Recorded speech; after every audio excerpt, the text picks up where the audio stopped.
क्या एक वो लोग हैं जो कहीं ना कहीं गरीबों पे, किसानों की जमीन लेकर के उनकी जमीनों पर करोड़ों रुपए कमा रहे हैं? मुझे नहीं लगता कि ऐसा कुछ है। किसानों से सस्ती ज़मीन लेने के बाद देखिए, आप एक ज़मीन बेच रहे हैं, मैं एक ज़मीन खरीद रहा हूँ, आपको वो ज़मीन के पैसे मिल रहे हैं, मैं वो ज़मीन के पैसे दे रहा हूँ। उसके बाद मैं उसमें डेवलपमेंट करता हूँ, मैं उसमें रोड बनाता हूँ, मैं उसमें फ्लैट बनाता हूँ, मैं उसमें प्लॉट बनाता हूँ और उसका रेट बढ़ जाता है। देखिए खास बात जीटीएम ग्रुप के चेयरमैन तुषार कुमार के साथ इस रविवार शाम 6 बजे सिर्फ चैनल 1 पर।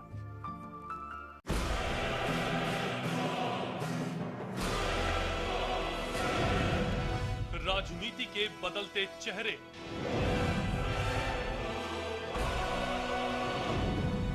सत्ता का नया समीकरण, भावनाओं की आंधी से लोकतंत्र में विश्वास ढूंढती जनता,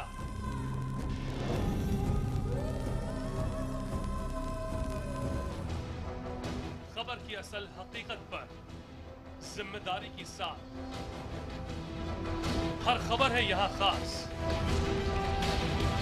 क्योंकि हर खबर पर है हमारी पैनी नजर। हम हैं चैनल 1 न्यूज, खबरों का एक नंबर चैनल।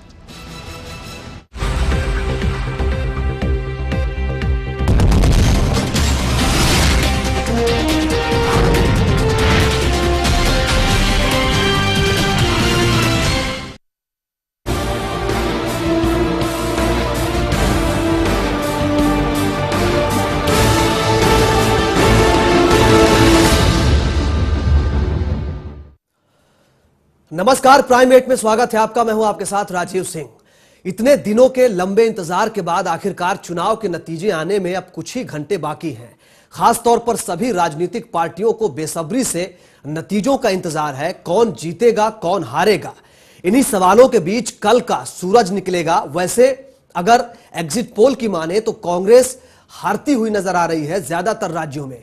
आज प्राइम 8 में हमारी चर्चा का मुद्दा रहेगा कि अगर कांग्रेस हारती है तो क्या होगा कांग्रेस का मास्टर प्लान, पार्टी राहुल को बचाने के लिए क्या कुछ करेगी।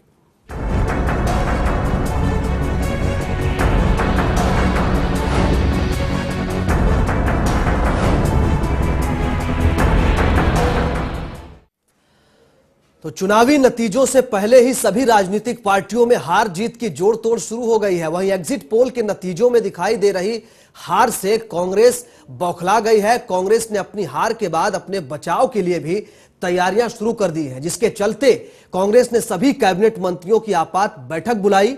वहीं सूत्रों की माने तो सोनिया गांधी अब और भी सक्रिय भूमिका निभाती नजर आएंगी। कांग्रेस ने क्यों बुलाई आपात बैठक? क्या कांग्रेस हार से निपटने का बना रही है प्लान? क्या कल बीजेपी के स्टार प्रचारक बनेंगे सबसे बड़े नेता? जी हां, अगर एग्जिट पोल की माने तो कांग्रेस की नैया डूबती ही नजर आ रही है और सूत्रों का कहना है कि शायद कहीं न कहीं कांग्रेस को भी अपनी हार का अनुमान लग चुका है। सूत्रों का ये भी कहना है कि शायद इसलिए कांग्रेस पार्टी अंदर ही अंदर अपनी हार से निपटने का प्लान बनाने में जुटी हुई है, जिसके चलते कांग्रेस ने आपात बैठक बुलाई। ऐसे में कयास लग रहे हैं कि कहीं ये आपातकालीन बैठक उसी का नतीजा तो नहीं। कांग्रेस की हालत देखते हुए सूत्रों का मानना है कि अगर विधानसभा चुनाव में कांग्रेस हारती है तो आने वाले लोकसभा चुनाव की कमान को संभालने के लिए सोनिया गांधी को फिर से मोर्चे पर आना पड़ेगा, जिसका अंदेशा विरोधी पार्टी के धुरंधर राजनाथ सिंह भी लगा रहे हैं। मैंने इस समय कमान उन्हीं के हाथ में है, सोनिया जी के यहाँ। यह भ्रम पैदा करने की कोशिश नहीं की जानी चाहिए। मैंने इस समय कमान उन्हीं के हाथ में है, सोनिया जी के यहाँ। यह भ्रम पैदा करने की कोशिश नहीं की जानी चाहिए।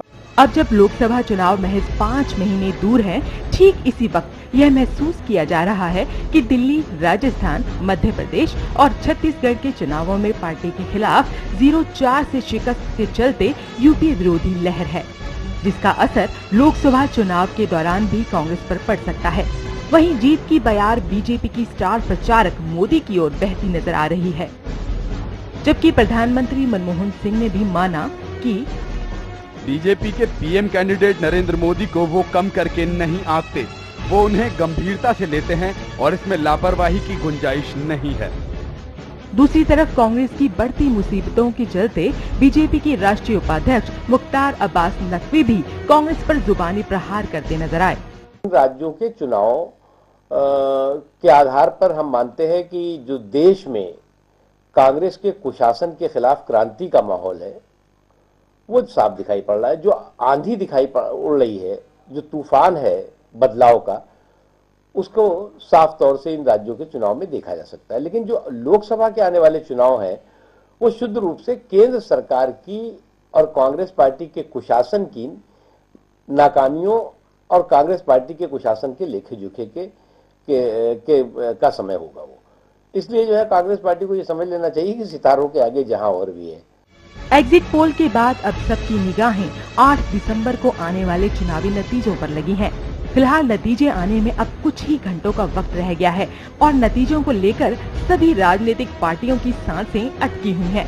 खैर, अब देखने वाली बात है कि जीत किसकी होगी। Manu Lakhotra, channel 1 news.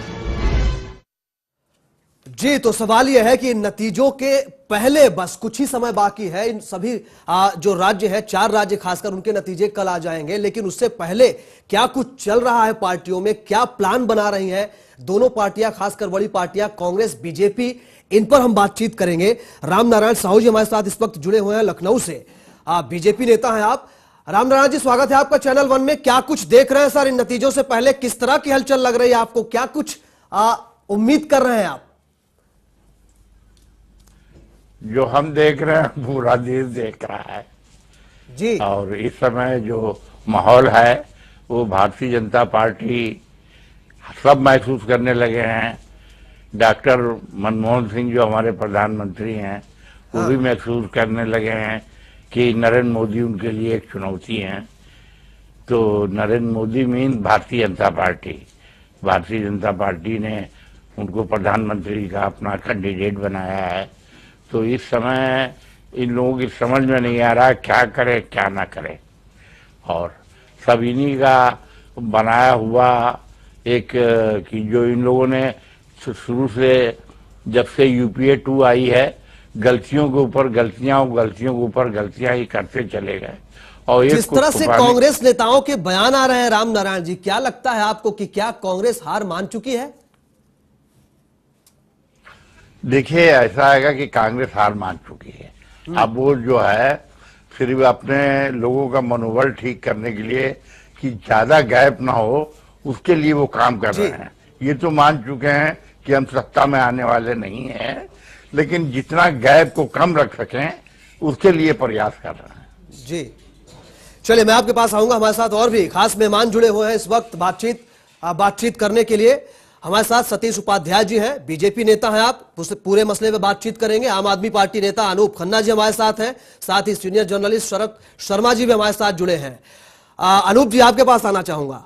अब इसके बाद क्या लग रहा है, जो माहौल बन रहा है फिलहाल अभी सियासी गलियारों में, क्या कुछ आप उम्मीद कर रहे हैं और किस तरह से फेरबदल देख रहे हैं आप ठीक नतीजों से पहले पार्टियों में? अभी जैसे आपकी लखनऊ की रिपोर्ट आ रही थी, उन्होंने भी साफ साफ कहा कि ये हलचल है, हलचल ही मचा दी। 8 महीने पुरानी एक पार्टी ने, ये अपने आप में बहुत बड़ा क्रेडिबल चेंज है। इस एक चीज, इस चुनाव से मेरा ये कहना है कि हार और जीत ये सारी चीजें तो बहुत बात की है। हमारी 1 सीट आती है, 2 आती है, 5 आती है, 50 आती है, ये मैटर। इसमें सोचने का विषय यह है कि एक नई पार्टी आ रही है और इतना ज्यादा लोगों में उत्साह आ गया कि शाम को हिंदुस्तान का इतिहास बदल गया। शाम के 5 बजे से लेकर रात के 9 बजे तक भी पोलिंग हो रही है, 8 बजे तक के बाद तक चल रही है पोलिंग।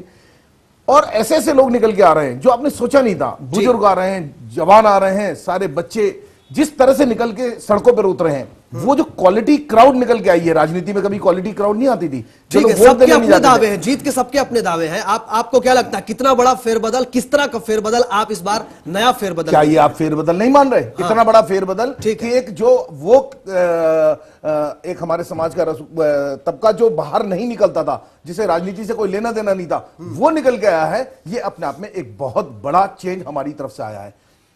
दूसरा मैं ये कहना चाहूंगा, हम एक नई तरह की राजनीति का प्रयोग कर रहे हैं। हमारे मित्र हैं बीजेपी, कांग्रेस।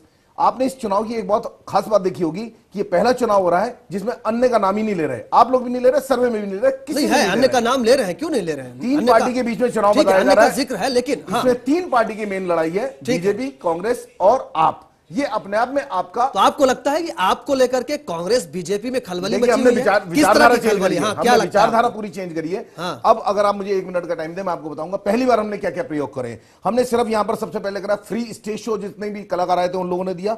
एनआरआई पहली बार कूदा है यहां पर। हमने पहली राजनीतिक पार्टी है जिसने चंदा लेने के लिए मना कर दिया कि हम चंदा हमारे पास काफी हो गया, हम नहीं लेंगे। डोनेशन की लिस्ट हमने पहली बार किसी राजनीतिक पार्टी ने वहां पर आउट करी है अपनी नेट के ऊपर। मैनिफेस्टो एरिया वाइज हम लोगों ने दिया है। स्लम्स के डेवलपमेंट का पॉइंट हमने करा है। सिटीजन फोर्स हमने पहली बार बनाने की बात करी है। एजेंडों की बात हमने कर ली है। जनता से जुड़ा हुआ है। आप ये मान के चलिए जनता में गुस्सा बहुत है। आपको लगता और है जनता कि में गुस्सा बहुत है, बीजेपी में आपको लेकर के हलचल है, आपको लेकर के नहीं, हम कह रहे हैं जनता में गुस्सा बहुत है और जनता अपना गुस्सा पहली बार, आप अपनी स्थिति कहां देख रहे हैं? हम जनता में गुस्सा पहली बार निकल के आ रहा है और वो गुस्सा जो है उनका हमारे पास सरकार बना देगी आपकी सरकार में। हम तो इस पर आत्मचिंतन कर रहे हैं कि हम कितनी सीटें हारे तो हार क्यों रहे हैं। हम जीत की विषय में नहीं बात कर रहे हैं, जीतना तो है ही है क्योंकि हम जनता के मुद्दों पर लड़े हैं और उसके बाद अगर हम हारते हैं तो ठीक है। हमारे साथ हमारे वरिष्ठ सहयोगी यूसुफ अंसारी जी भी जुड़ चुके हैं इस पूरे मसले पर बातचीत करने के लिए। मैं सतीश जी आपके पास आऊंगा, शरद जी आपके पास भी आऊंगा। यूसुफ जी, आपको क्या लगता है, अब जिस तरह से बयानबाजी हो रही है, बस नतीजों से चंद घंटे पहले कांग्रेस की बयानबाजी को लेकर के आप कांग्रेस की हालत कहां पर देख रहे हैं, किस तरह से इसका आकलन कर रहे हैं? देखिए, कांग्रेस की हालत पतली है, इसमें कोई दो राय वाली बात नहीं है। खासकर दिल्ली में और कांग्रेस को के अंदर अंदरूनी भी काफ़ी खटपट रही है जी। और कुल मिलाकर के कांग्रेस की पूरी साख, पूरा स्टेक दांव पर है। कांग्रेस अगर दिल्ली हारती है तो कांग्रेस देश हारती है। अगली बार 2014 में चंद महीने रह गए हैं, उन्हें फिर लोकसभा चुनाव में जाना है जी। तो कुल मिलाकर के जो एक आप के आने से, आम आदमी पार्टी के आने से जो एक खलबली मची है दिल्ली की राजनीति में, वो अभूतपूर्व है, इसमें कोई दो राय वाली बात नहीं है। लेकिन अभी इन्होंने एक अग्नि परीक्षा पास करने के कगार पर है। रिजल्ट अभी आए नहीं है, 12 घंटे इंतजार कीजिए। 12 घंटे बाद जब पोलिंग शुरू होगी तब रुझान आने शुरू होंगे और कल तक हमें इंतजार करना होगा। बाकी सारी चीजें फिर लेकिन मुझे नहीं लगता है कि जो नई चीजें शुरू की थी आम आदमी पार्टी ने, वो नई चीजें नई रह पाएंगी, क्योंकि राजनीति के अखाड़े में वो तमाम सारे हथकंडे ये लोग भी अपना रहे हैं जो अपनाए जाते रहे। हाँ, बिल्कुल। लेकिन कांग्रेस की गतिविधियां देख करके, दिग्विजय सिंह का बयान सुन करके, सोनिया गांधी की भूमिका को लेकर के आप कांग्रेस में किस तरह की बेचैनी देख रहे हैं? क्या एक बेचैनी माना जाए, हार की बेचैनी है ये, या फिर एक स्वाभाविक तौर पर ऐसे नतीजों से पहले पार्टियों में दिखती है? आपको बड़ा अनुभव रहा है आपको सियासी गलियारों में। नहीं, ये बेचैनी स्वाभाविक नहीं है। हाँ। ये एक अलग तरह की बेचैनी जी, वही मैं जानना चाह रहा हूं। इससे पहले कांग्रेस को चुनावी नतीजों से पहले हमने कभी पिछले करीब 20 साल में इतना बेचैन नहीं देखा।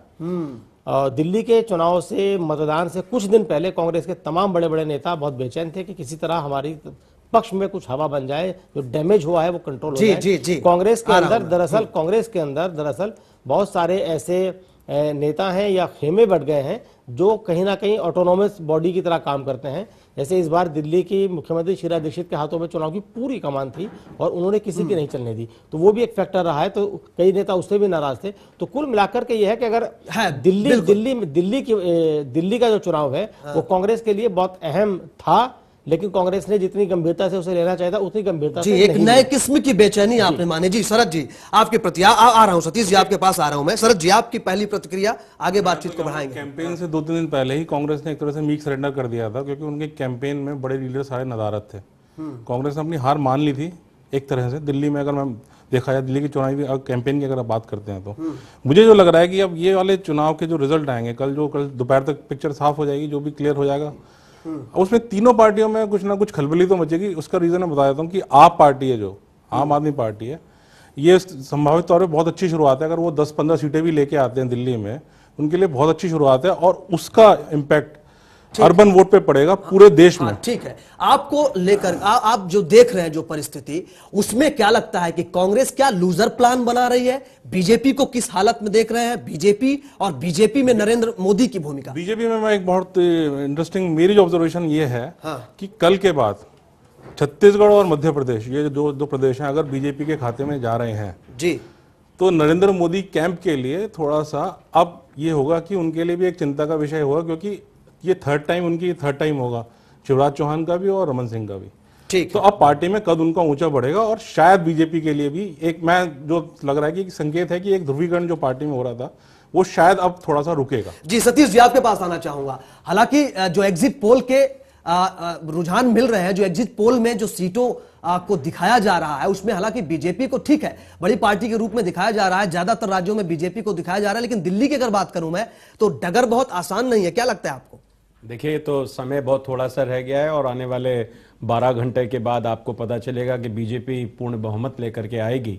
और जिस आत्मविश्वास के साथ जिस तरीके से हमने चुनाव लड़ा है, 15 साल का जो कांग्रेस का कुशासन था, दिल्ली की जनता को जो सब्जुबाग दिखाए गए थे, दिल्ली की जनता को जो सपने दिखाए गए थे, दिल्ली एक देश की राजधानी है और दिल्ली को बार बार ये कहा गया कि दिल्ली को सिंगापुर बनाएंगे, दिल्ली को पेरिस बनाएंगे, लेकिन दिल्ली आज कैसी है? दिल्ली में तमाम समस्याएं हैं। आज आजादी के 67 साल के बाद भी दिल्ली में स्लम की समस्या है, दिल्ली में मकान की समस्या है, दिल्ली में काम की समस्या है, दिल्ली में कॉलेजेस की समस्या है। ठीक है, लेकिन बीजेपी इस बार जंग जीत लेगी दिल्ली की?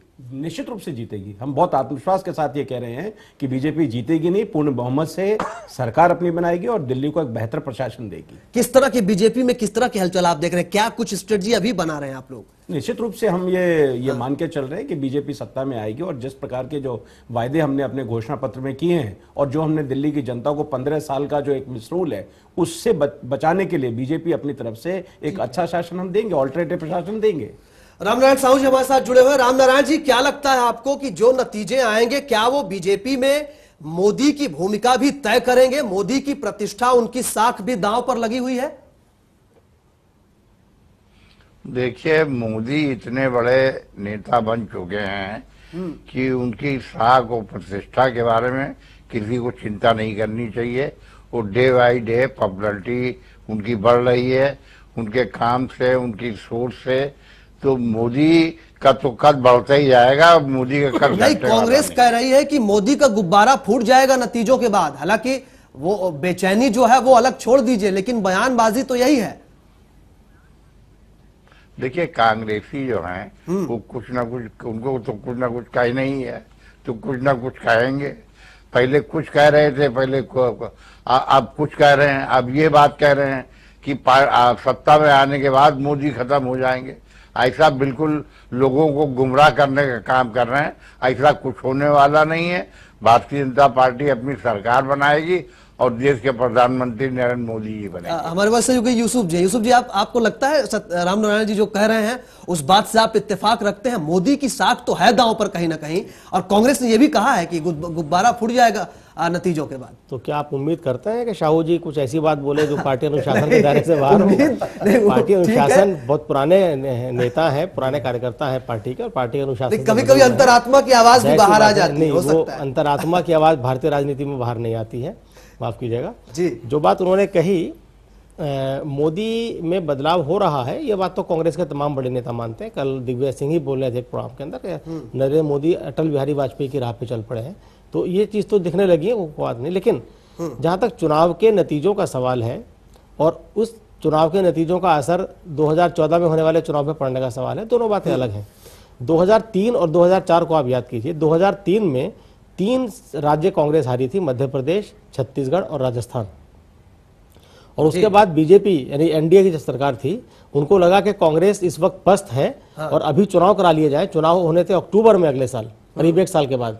लेकिन प्रमोद महाजन, लाल कृष्ण आडवाणी और कांग्रेस की जो वो बीजेपी की जो एक तिकड़ी थी, उन्होंने 6 महीना पहले चुनाव कराए और आपने नतीजा देखा क्या हुआ। सिर्फ 5 सीटों के फर्क से कांग्रेस और बीजेपी में का अंतर था और एनडीए धराशायी हो गया, इंडिया शाइनिंग फेल हो गया और चुनाव बढ़ गया। देखिए, चुनाव का एक अलग साइकोलॉजी है, पॉलिटिक्स की एक अलग डायनेमिक्स है। जब चुनाव कॉर्पोरेटर के होते हैं दिल्ली के अंदर, तब जनता की साइकी कुछ और होती है। और देखिए बीजेपी कितने बहुमत से जीती थी, पिछले साल की बात है, 1.5 साल पहले की बात है, एमसीडी चुनाव। और आज विधानसभा में जो नतीजे आएंगे वो कल आएंगे। लेकिन जब लोकसभा का चुनाव होगा तब देश की जनता के सामने दूसरे मुद्दे होंगे, दूसरे समीकरण काम करेंगे। तो ये कह देना कि ये सेमीफाइनल भी अगर हमने जीत लिया तो फाइनल भी हम जीत लेंगे, मुझे लगता है बहुत जल्दबाजी होगी। जी, जल्दबाजी होगी। लेकिन सतीश जी, आपके पास मैं अगर आऊं, आपको क्या लगता है कि बीजेपी पहले से ही आश्वस्त हो गई है? बीजेपी जीत का जश्न मना रही है? क्या लगता है आपको कि थोड़ी जल्दबाजी नहीं कर रहे हैं? नहीं, हम तो कोई जश्न नहीं, निश्चित रूप से जो चारों राज्यों के परिणाम आने वाले हैं वो बहुत ही उत्साहवर्धक हैं। और ये सब आप लोग, चैनल के लोग, जो सर्वेज आ रहे हैं वो सारा हमारे सामने है। रहा मोदी जी का सवाल, मोदी जी की सुनामी तो अभी आनी बाकी है। अभी तो ये केवल एक ट्रेलर आपके सामने आ रहा है, और आने वाले 2014 के जो चुनाव है वो देश की दिशा और दशा तय करेंगे। मनमोहन सिंह जो देश को आशाएं थी, 2 बार से यूपी की सरकार है, जो लोगों को लगता था, जो लोगों की आकांक्षाएं थी, क्या वो देश में पूरी हुई हैं? क्या जो अर्थशास्त्री प्रधानमंत्री देश के शासन को चला नहीं सके, देश में किस प्रकार की आज स्थिति है, मुझे कहने की आवश्यकता नहीं, आज कोई चुनाव की बहस नहीं है। लेकिन मोदी जी ने जो काम किया है, शिवराज सिंह चौहान ने जो काम किया है, या जो बाकी लोगों ने काम किए हैं, उस काम के आधार पर अब देश में एजेंडा चलेगा विकास का, देश में एजेंडा चलेगा काम का, देश में एजेंडा चलेगा ईमानदारी का, देश में एजेंडा चलेगा केवल लोगों को डरा करके, लोगों को भयभीत करके, लोगों को एक भय दिखा करके अगर आप शासन करना चाहते हैं। इस देश में राजनीति इतने वर्षों से इसी तरह की होती रही और कांग्रेस ने लगातार राज किया। ठीक है, शरद जी क्या लगता है आपको? आप कितना सहमत है सतीश जी की बात से? और क्या आपको ये जो दिग्विजय सिंह जी ने जो बयान दिया, उस बयान को आप किस नजरिए से देखते हैं? उन्होंने मध्य प्रदेश, छत्तीसगढ़ का जिक्र किया, लेकिन राजस्थान और दिल्ली के बारे में कहा मैं कुछ नहीं कह सकता। क्या संकेत है ये? देखिए, कहीं ना कहीं मुझे ये लगता है कि पार्टी राहुल जी को बचाने का मन बना चुकी है। अंदर कहीं जो बैठक हुई है उसमें कहीं ना कहीं ये बात है कि वो पार्टी राहुल को बचाने का मन बना चुकी है। अब गाज गिरेगी जो रीजनल जो चीफ मिनिस्टर हैं, जो बचा नहीं पाए राजस्थान में, जैसे गहलोत हैं और दिल्ली में शीला दीक्षित, इनके ऊपर गाज गिरेगी। लेकिन कहीं ना कहीं अब पार्टी को अब एजेंडा तय करना पड़ेगा कि लोकसभा के लिए क्या स्ट्रेटेजी, क्योंकि अब तक तो स्ट्रेटेजी मुझे लग रहा है कि उनकी खत्म हो चुकी है स्ट्रेटेजी। इस टाइम कोई स्ट्रेटेजी नहीं, कुछ नया तरीका ढूंढना पड़ेगा पार्टी को लोकसभा चुनावों के लिए, क्योंकि अब महंगाई जो एक ऐसा मुद्दा है कि बेसिकली ये सरकार जो जा रही है महंगाई के मुद्दे पे जा रही है, मुझे लग रहा है। ठीक है, जो बात आपने कही साख वाली बात और महंगाई वाली बात, तो देखिए महंगाई एक ग्लोबल फिनोमेना है और इंडिया में किसी एक स्टेट में नहीं है। रही बात एंटी इनकम्बेंसी की, तो एंटी इनकम्बेंसी अगर दिल्ली में होगा तो राजस्थान, मध्य प्रदेश में भी होगा, सब जगह होगा। यूसुफ जी, एक बात कहना चाहूंगा, यूसुफ जी, महंगाई के साथ जो भ्रष्टाचार था वो एक बहुत बड़ा इशू था। हाँ, दिल्ली में कम से कम, क्योंकि आप भी मुद्दा रहा भ्रष्टाचार, राजस्थान में मुद्दा है, सब जगह मुद्दा है। मैं आपको कहता हूं, आप दिल्ली में एक जो नहीं, मैं ये कहना चाह रहा हूँ कि देखिए, जैसे मध्य प्रदेश और छत्तीसगढ़ से अभी तक जो खबरें आ रही हैं, जो रुझान आ रहे हैं, जो फीडबैक आ रहा है, उसमें कांग्रेस पीछे है, बीजेपी रिपीट होती हुई दिखती है, ऐसा नहीं है। लेकिन कांग्रेस भी बेहतर कर रही है। अगर कांग्रेस पहले के मुकाबले बेहतर स्थिति में आ रही है, ठीक है, तो इसे आप किस रूप में देखेंगे, ये भी तय करना पड़ेगा। लेकिन यूसुफ जी, आप ये इन चीजों को कैसे, किस तरह से गौर करते हैं? कैबिनेट मंत्रियों की आपात बैठक बुलाई जाती है, क्या कांग्रेस प्लान बना रही है? क्या पहले से ही कांग्रेस ने मान लिया है कि वो हार रही है? और अगर हार रही है तो ये ठीकरा किस पर फूटेगा? जो आला कमान है उनकी जिम्मेदारी क्या होगी? देखिए, कांग्रेस हो या बीजेपी हो या कोई और पार्टी हो, आला कमान पर कभी ठीकरा नहीं फूटता। एक मुझे शेर याद आया है कि जंग में शहीद सिपाही होंगे, जंग में शहीद सिपाही होंगे, सुरखरू जिल्ले इलाही होंगे। तो जिल्ले इलाही कांग्रेस में तो हालत कम से कम किसी भी हालत में, किसी भी पार्टी में हो, क्या बीजेपी अगर छत्तीसगढ़ में हारती तो क्या उसका ठीकरा नरेंद्र मोदी के सर पे फूटेगा? कुछ तो किसी पार्टी में नहीं फूटता है। जहां तक कांग्रेस की बात है, कांग्रेस में हालात थोड़ा सा अलग है। फिर भी जिस तरह से, जिस जोर शोर से राहुल गांधी को आगे लाया गया, राहुल गांधी की भूमिका कितनी देखते हैं इन नतीजों के बाद आप? राहुल गांधी की ही भूमिका कांग्रेस में है, कांग्रेस में कोई दूसरा नेता नहीं है। ठीक है, राहुल गांधी का फिर आगे क्या देखते हैं आप? राहुल क्या देखते हैं, मतलब क्या देखते हैं? राहुल गांधी जी को जिस तरह से चुनाव प्रचार में उतारा गया, अब जो एक फेरबदल की बात आ रही है कि अगर नतीजे कांग्रेस के पक्ष में नहीं आते हैं तो अभी कांग्रेस में कोई फेरबदल की बात नहीं आ रही है। अभी कांग्रेस में फेरबदल हुआ है, सुन लीजिए। कांग्रेस के संगठन का में अभी को जहां तक मेरी जानकारी है, लोकसभा के चुनाव के मद्देनजर ही एक टीम बनाई गई थी और लोकसभा चुनाव तक उस संगठन में मामूली चीजों को छोड़ के कोई बड़ा फेरबदल होने वाला नहीं है। जहां तक राहुल गांधी की बात है, राहुल गांधी बार फेल हो चुके हैं। उत्तर प्रदेश में 2007 में सारी कमान राहुल गांधी के हाथ में थी, वो वहां नहीं चल पाए। बिहार में 2010 में राहुल गांधी के हाथ में पूरी कमान थी, वो नहीं चल पाए।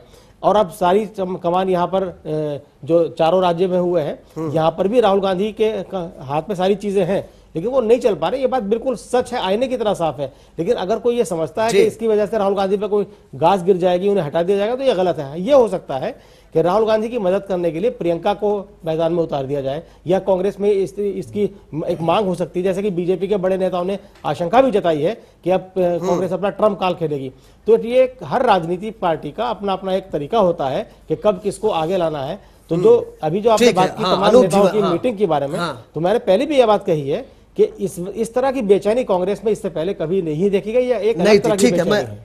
हाँ, रामनारायण साहू जी हमारे साथ हैं। अनूप जी, मैं आपके पास आ रहा हूं, काफी देर से आप कुछ कहना चाह रहे हैं। रामनारायण साहू जी, जिस तरह से बात हो रही है स्ट्रेटजी की, जिस कांग्रेस के प्लानिंग की बात हो रही है, आपको लगता है कि इन नतीजों के बाद कांग्रेस एक अलग प्लानिंग के साथ दिखेगी, और कांग्रेस में जो एक खलबली मची हुई है, जिस नई खलबली की बात, जिस नई बेचैनी की बात का जिक्र यहां पर यूसुफ जी कर रहे हैं, उसके बाद किस तरह का परिदृश्य देख रहे हैं आप अपने लिए, खासकर बीजेपी के नजरिए से देखें तो?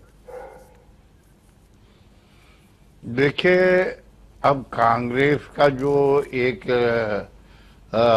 जो था कि मोतीलाल नेहरू, जवाहरलाल नेहरू, इंदिरा गांधी और राजीव गांधी, सोनिया गांधी और राहुल गांधी, तो अब ये सिलसिला खत्म होने वाला है गांधी परिवार का जी।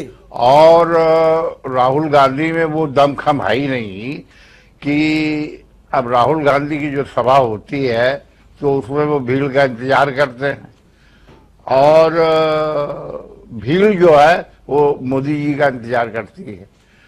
तो कहीं पर अभी हमको दिखाई नहीं पड़ा कि वो कांग्रेस के किसी, ये तो बहुत उपाध्यक्ष उनको बना दिया गया, ये राष्ट्रीय सचिव बनने काबिल भी नहीं है, और ना तो कोई उन्होंने गंभीर बात कही है, और वही पुराने लटके झटके अपनाए हैं। तो कोई इनकी मीटिंग में 5 मिनट इनकी बात ही नहीं सुनना चाहता है। नहीं, ठीक है वो, लेकिन आपको क्या लगता है कि अगर क्या करेंगे? खासकर अगर दिल्ली का जिक्र करूं, बाकी राज्यों को छोड़ करके थोड़ी देर के लिए दिल्ली का जिक्र करें, तो बीजेपी क्या समर्थन लेने देने पर कुछ भरोसा करेगी अगर आप बहुमत के करीब नहीं पहुंचते हैं, बहुमत पूर्ण नहीं मिलता है बीजेपी को? तो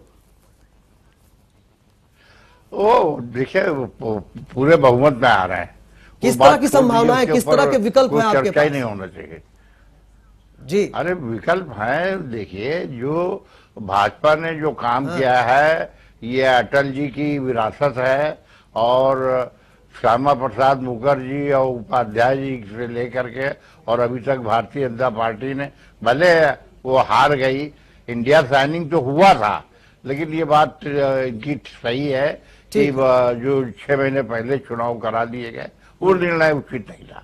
चलिए ठीक है। हाँ, लेकिन भाजपा जो ये जिन राज्यों में शासन सत्ता संभाले हुए है भारतीय जनता पार्टी, वहां पर पूरी ताकत के साथ संभाले हुए है, और जो लोग ये कह रहे हैं कि अनूप जी आप सहमत हैं? गायब है, अनूप जी आप सहमत हैं? और आपकी क्या स्ट्रेटजी होगी आप नतीजों के बाद? मैं ये कहना चाहता हूं कि जिस तरह से आम आदमी पार्टी ने अपनी क्रेडिबिलिटी बनाई है, ये दोनों पार्टी, तीनों पार्टी जितनी भी है, इनकी क्रेडिबिलिटीज नहीं है। पहली चीज, जैसे हम लोग डंके की चोट पे कह रहे हैं हम ना किसी का समर्थन लेंगे ना हम किसी को समर्थन देंगे, क्यों नहीं ये बीजेपी और कांग्रेस इस तरह से बोलते हैं? शीला जी ने कहा था नहीं, उन्होंने कहा देश हित के अंदर हम किसी से समर्थन ले सकते हैं। ये फिर हॉर्स ट्रेडिंग वाला ये कल से शुरू कर दिया, और आज भी अगर हंग असेंबली आई तो क्या करेंगे? हम नहीं ले रहे, हम किसी से ना ले रहे हैं, दे रहे, हमारे सीनियर लीडर्स ने ये बिल्कुल क्लियर कर दिया है। दूसरी चीज मैं आपको यहां निवेदन करना चाहूंगा, अभी तक जितना हुआ है, ये लोग कभी भी मुद्दे के ऊपर राजनीति नहीं करते। आप एक छोटा सा एग्जांपल दे रहा हूं, यूसुफ भाई हमारे साथ बैठे हैं, इन्होंने काफी चुनाव देखे हैं पहले भी। ये लोग क्या करते हैं, एक मौत का सौदागर का डायलॉग के ऊपर पूरा गुजरात का चुनाव निकल गया। आप अपना बताएं, अगर आप हारेंगे तो क्या करेंगे, जीतेंगे तो क्या करेंगे? जीतेंगे, अभी मैंने आपको पहले बताया, आधे मैंने आपको अपने बता दिए थे, आधे और बताता हूं। हमने बताया हम शहीदों को 1 करोड़ रुपए देंगे, हमने ये पहली बार। ये कितनी सीट जीत रहे हैं आप? कितनी सीट जीत रहे हैं? कितनी सीट मैंने आपको पहले बताया, हम सीट जीतने पे ध्यान नहीं दे रहे, हम ये देख रहे हैं कि हम कितनी सीट हार रहे हैं। सत्ता का अगर हम हारते हैं तो हमारा एनालिसिस टारगेट नहीं, आपने तो टारगेट किया है, आपने कहा कि 50 से ज्यादा सीटें आ रही हैं। सर मैं 1 मिनट लेना चाहूंगा आपसे। हाँ, नहीं बोल सकते आप, बोलिए। हाँ, मैं पूछ सकता हूँ बात? हाँ, पहले आप बोलिए। मैं पूछना चाह रहा हूँ कि जो जन लोकपाल का आपका प्रॉमिस है कि जी लोकायुक्त, कोई भी पार्टी, हाँ लोकायुक्त जो प्रॉमिस है आपका, कोई भी पार्टी है जो सरकार में आएगी, ये भी ऐसा पॉसिबिलिटी नजर आ रही है कि आपको कि कोई पार्टी आएगी, अगर उसको समर्थन बहुमत कम है और आपके पास सीटें हैं, तो आप उसको सपोर्ट कर देंगे कि अगर आपका बना ही नहीं सकते। चलिए इसी पर मैं बात करूंगा, इसी पर एक छोटा सा, मैं छोटा सा आरोप निवेदन है, ठीक है, छोटा सा ब्रेक लूंगा, नहीं इसी बात पे हम लौटेंगे, एक छोटा सा ब्रेक लेके। शरद जी आ रहा हूं, एक छोटा सा ब्रेक, आप बने रहे हमारे साथ, इसी पर बातचीत करेंगे कि आम आदमी पार्टी की जो स्ट्रेटजी है, हालांकि उन्होंने इनकार किया है, लेकिन देखेंगे कि क्या कुछ पार्टियां अपनी रणनीति बनाएंगी, क्योंकि आमतौर पर सत्ता के करीब पहुंचते पहुंचते सिद्धांत की तिलांजलि बहुत लोगों ने दी है। कई उदाहरण, एक छोटा सा ब्रेक।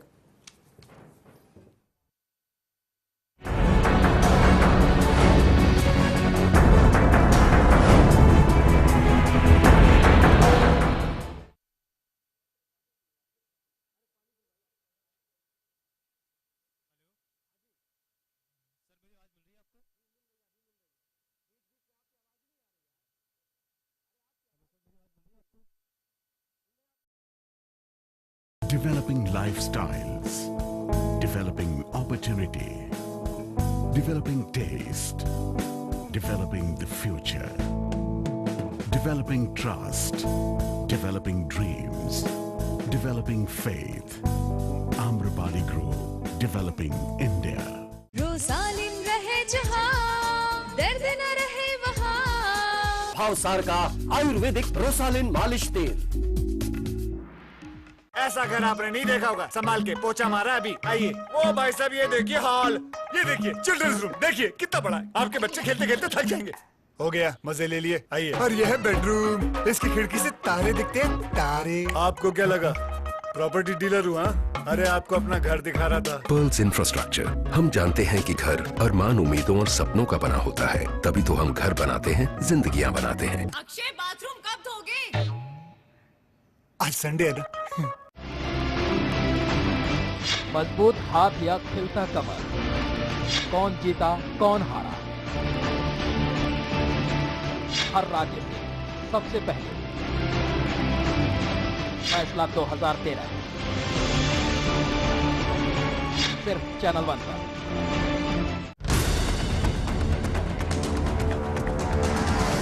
मुन्ना भाई के खिलाफ सड़कों पर क्यों उतरे लोग, आखिर संजू ने क्यों बोला झूठ,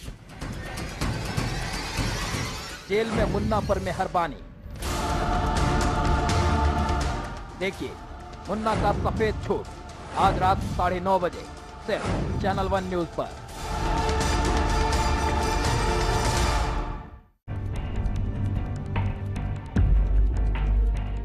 साईं की मनमानी अब नहीं चलेगी, पुलिस को नहीं कर सकेगा गुमराह, कैमरे में कैद होगा साईं का सच। देखिए साईं का इकबाल ए जुर्म, आज रात 10 बजे सिर्फ चैनल 1 न्यूज पर।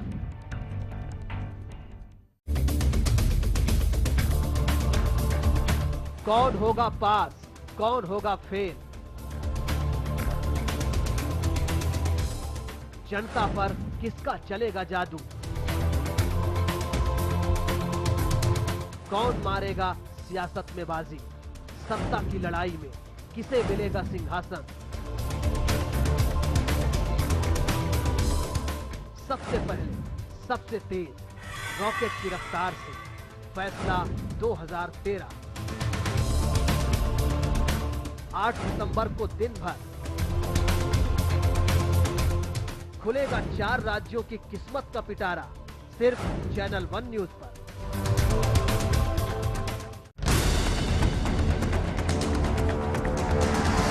मुन्ना भाई के खिलाफ सड़कों पर क्यों उतरे लोग, आखिर संजू ने क्यों बोला झूठ, जेल में मुन्ना पर मेहरबानी। देखिए मुन्ना का सफेद झूठ, आज रात 9:30 बजे सिर्फ चैनल 1 न्यूज पर।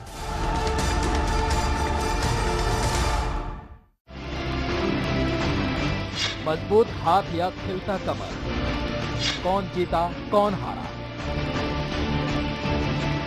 हर राज्य में सबसे पहले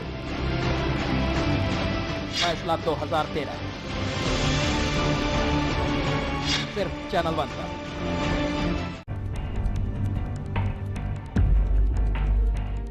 साईं की मनमानी अब नहीं चलेगी, पुलिस को नहीं कर सकेगा गुमराह, कैमरे में कैद होगा साईं का सच। देखिए साईं का इकबाल ए जुर्म, आज रात 10 बजे सिर्फ चैनल 1 न्यूज पर।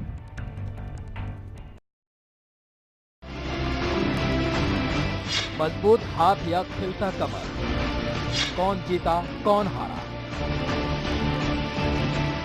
हर राज्य से सबसे पहले फैसला 2013 सिर्फ चैनल 1 पर।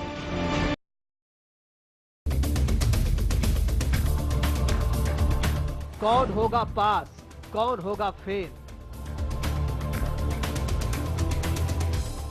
जनता पर किसका चलेगा जादू,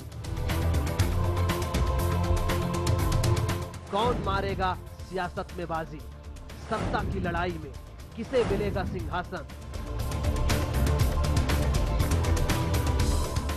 सबसे पहले सबसे तेज रॉकेट की रफ्तार से फैसला 2013, 8 सितंबर को दिन भर खुलेगा 4 राज्यों की किस्मत का पिटारा सिर्फ चैनल 1 न्यूज पर।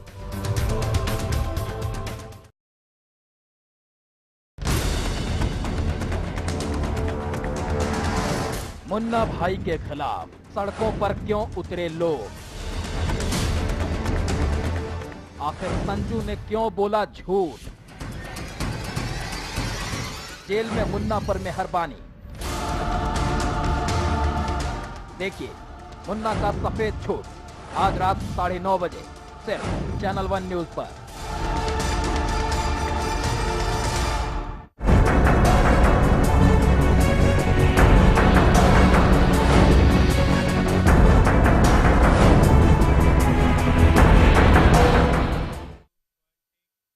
जी, तो नतीजों से पहले ये जो खलबली है वो क्या कहती है, राहुल को कैसे बचाएगी कांग्रेस, एक सवाल ये भी है। बीजेपी में मोदी की भूमिका किस तरह से तय होगी, नतीजे क्या कुछ तस्वीर बनाएंगे। फिलहाल अभी चुनाव के नतीजों को लेकर सट्टा बाजार भी गर्म है। सट्टा बाजार भी बीजेपी पर तगड़ा दांव लगा रहा है। सट्टा बाजार की अगर माने तो दिल्ली, मध्य प्रदेश, छत्तीसगढ़ और राजस्थान में से कम 3 राज्यों में बीजेपी की सरकार बनने की उम्मीद जताई जा रही है। सिर्फ यही नहीं, देश के अलग अलग हिस्सों में चुनावी नतीजों पर लगी है कई करोड़ों की सट्टेबाजी। देखिए रिपोर्ट।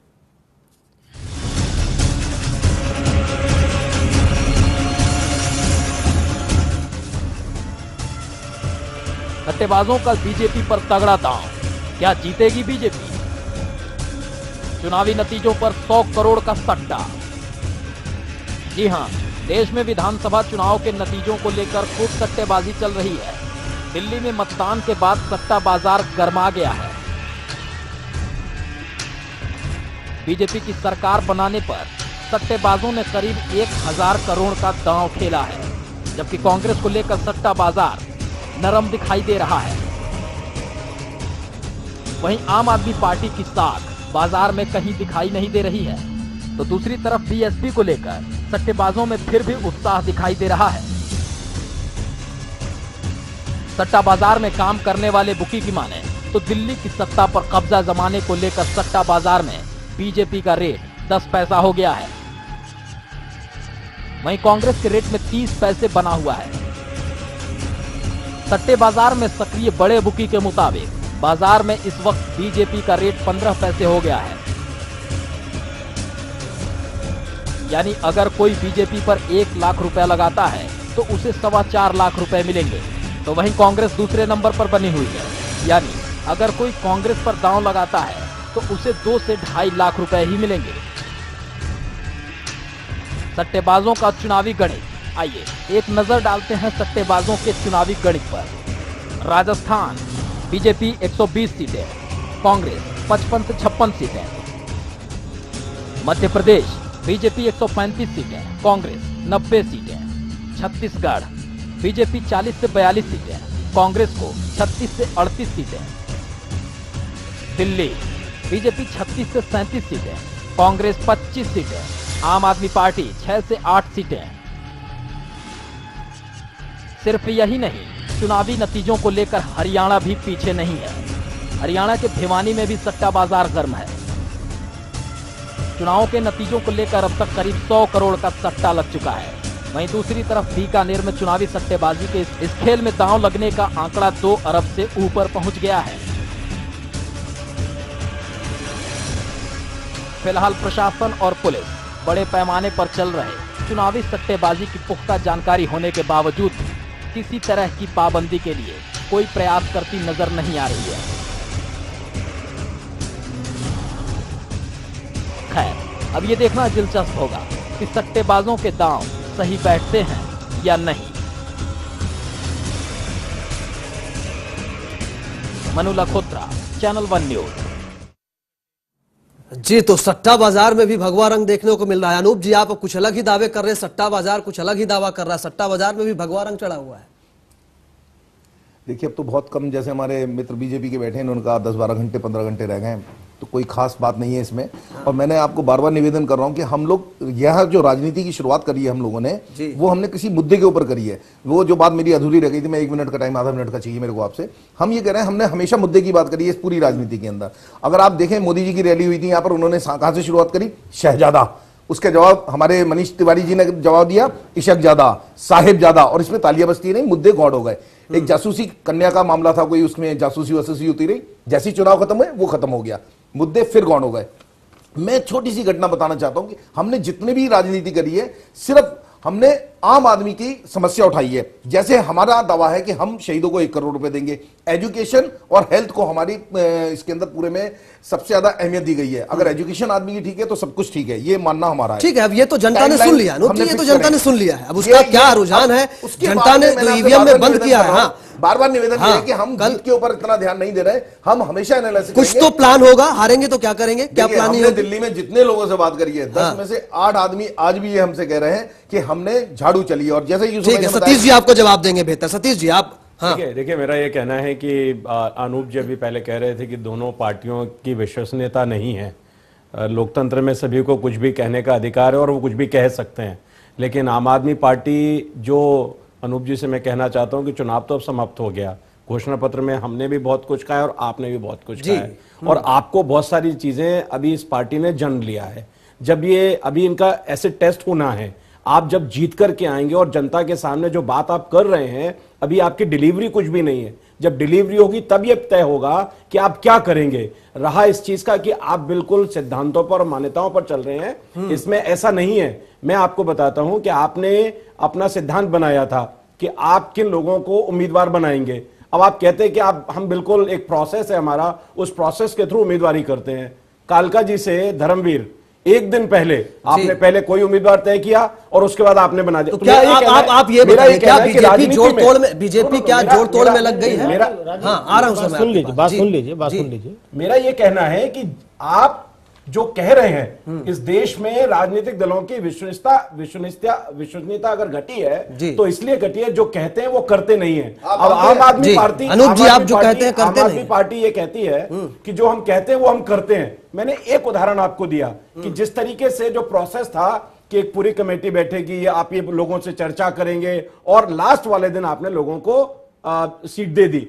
तो ये जब राजनीति में आप आते हैं तो आप व्यवहारिक रूप से राजनीति करते हैं, और ये आप भी करेंगे। और अभी आपने तय नहीं किया है, हम सत्ता में आएंगे, रही विष्णुता की बात, करप्शन की बात, घोषणाएं करने की बात, ये सब बड़ी बड़ी बातें सब दल करते हैं, इसमें कोई ये नई बात नहीं कर रहे हैं। ये तो बेहतर अनूप ही जवाब देंगे। जैसे एमसीडी की वेबसाइट है, मेरे ख्याल है 10-15 हजार के अंदर बड़े आराम से बन जाती है। इनकी करोड़ों रुपए खर्च होने के बाद आज तक नहीं बनी।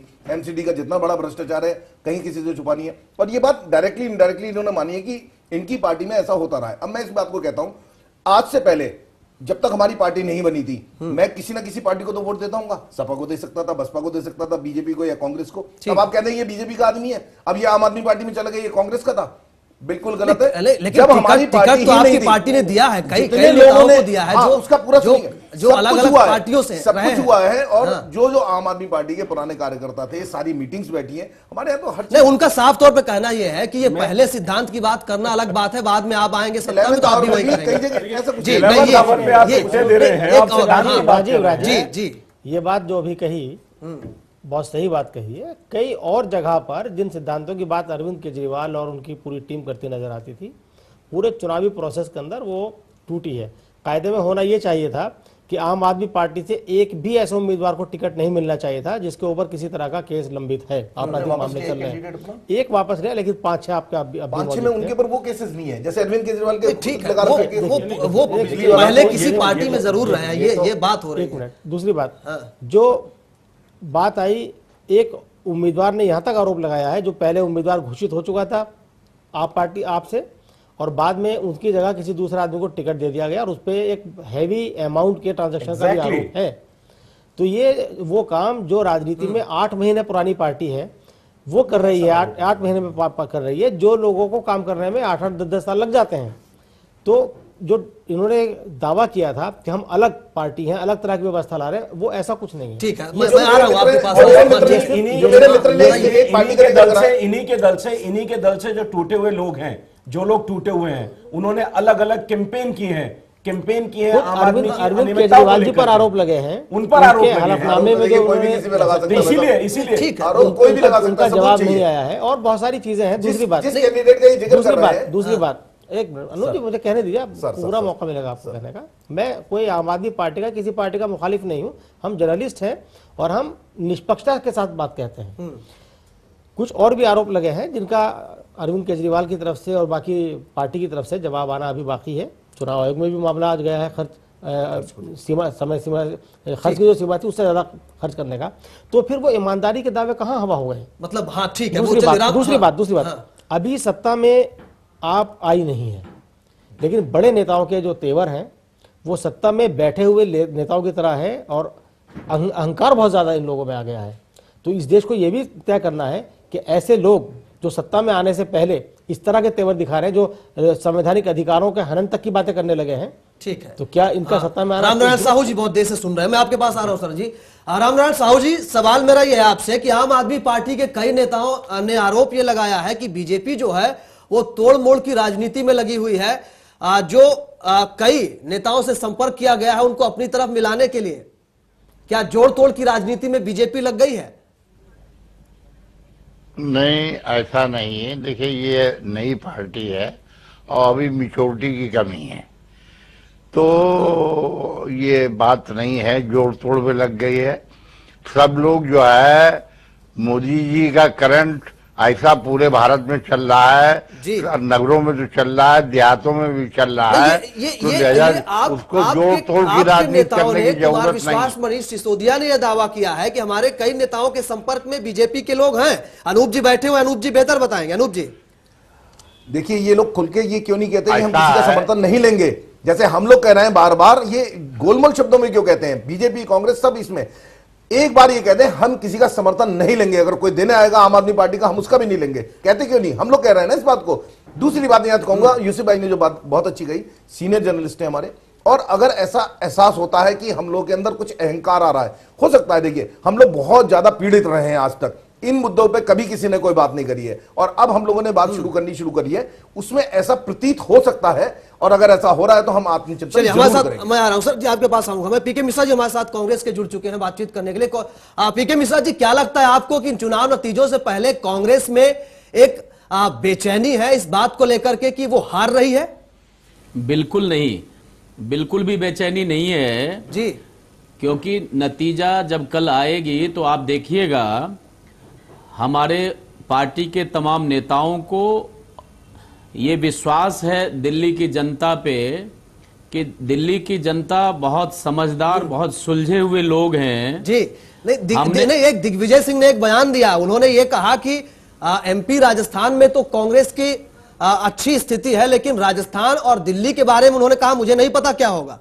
वो हमारे नेता हैं, उन्होंने जो कुछ कहा है वो ठीक कहा है, लेकिन जहां तक दिल्ली का सवाल है तो दिल्ली के लिए मैं कहना चाहूंगा कि हम सभी आश्वस्त हैं कि हमें मेजॉरिटी के लिए जितनी संख्या चाहिए जी निश्चित रूप से हमें मिलने जा रही है। नहीं, दिल्ली के बारे में उन्होंने कुछ नहीं किया। क्या आपको लगता है कि दिल्ली हार रहे हैं आप? नहीं, मैं इस विषय पे ज्यादा कहना पसंद नहीं करूंगा, क्योंकि उन्होंने अगर मध्य प्रदेश या छत्तीसगढ़ के विषय में कहा है तो दिल्ली का सवाल ही कहां आता है। दिल्ली के लिए तो मैं कह ही रहा हूं, आप मेरे से सवाल करें, मैं जवाब देने के लिए बैठा हूं। नहीं, दिल्ली के बारे में यही सवाल है मेरा कि क्या आपको लगता है आप दिल्ली हार रहे हैं? बिल्कुल नहीं हार रहे, क्योंकि नतीजा कल आएगी जी।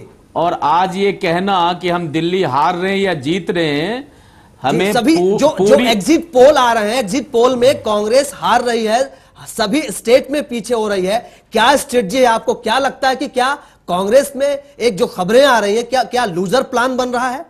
देखिए, ऐसा है कि रिजल्ट कल आएगी जी, और आज अगर आप ये मान लें कि दिल्ली कांग्रेस हार रही है या बीजेपी हार रही है या कांग्रेस जीत रही है, तो ये कहना अभी बहुत जल्दी है, क्योंकि एग्जिट पोल की जहां तक बात है, वो एग्जिट पोल तो बहुत पहले से आ रही है। लास्ट 2008 में भी आपने देखा कि एग्जिट पोल में हमें कांग्रेस पार्टी को नहीं जिताया जा रहा था, लेकिन फिर भी हमने 43 सीट पे जीत दर्ज कराई थी। मुझे पूरा विश्वास है कि हमारी पार्टी ने काम किया है जी। 15 साल का रिकॉर्ड है, पूरे विश्व स्तरीय नगर बना के हमने दिल्ली को काफी आमूल चूल परिवर्तन करके दिल्ली को एक नया आयाम देने का काम किया है।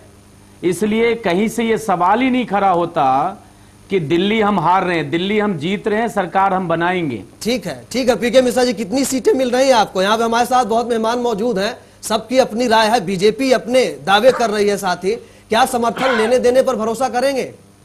ये सवाल अभी खड़ा ही नहीं होता, क्योंकि हमें पूर्ण विश्वास है कि हमें मेजोरिटी के लिए जितनी सीट चाहिए हमें मिल रही है। नहीं, हमारे साथ आम आदमी पार्टी के अनूप खन्ना जी हैं, उन्होंने कहा है कि हमारा तो साफ तौर पे मत है कि न समर्थन देंगे न लेंगे। आप क्या साफ तौर पे ये कह सकते हैं कि न समर्थन लेंगे न देंगे? समर्थन लेने और देने का सवाल तब होगा जब हमारी पार्टी के अपनी संख्या बल नहीं होगी। फिर वही बात आप साफ कहिए ना, हम किसी से समर्थन नहीं लेंगे ना देंगे। आप एक लाइन ये बोलिए ना। एक चीज साफ है, देखिए आप जो इस पर जोर दे रहे हैं अनूप जी कि भाई आप साफ कहिए, नहीं हो सकता। राजनीति शास्त्र में, राजनीति की किताब में जी पॉलिटिकल पार्टी की परिभाषा में लिखा है कि लोगों का एक ऐसा संगठन होता है जो सत्ता के लिए संघर्ष करता है। तो जब सत्ता के लिए संघर्ष करता तो कोई पार्टी कैसे कह सकती है कि हम समर्थन लेंगे नहीं? आम आदमी पार्टी ने कह दिया, परिभाषाएं बदलती रहती है।